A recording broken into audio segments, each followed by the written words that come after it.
পদ হারানোর পরেও দলীয় কর্মীদের পাশে দাঁড়ানোর বার্তা কুণাল ঘোষের। বুধবারই পদ খুইয়েছেন কুণাল ঘোষ। বিবৃতি জারি করে তৃণমূলের রাজ্য সাধারণ সম্পাদকের পদ থেকে সরিয়ে দেওয়া হয় তাকে। বৃহস্পতিবারই সংবাদ মাধ্যমের মুখোমুখি হলেন তিনি। এদিন দলীয় কর্মীদের সঙ্গে দেখা করেন তৃণমূল নেতা।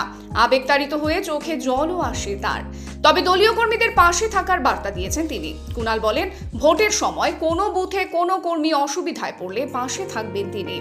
কুণাল বলেন, পদে নয় পথে আছেন। দলীয় কর্মীদের আবেগকে গুরুত্ব দিতে হবে, তাদের অপমান করা যাবে না।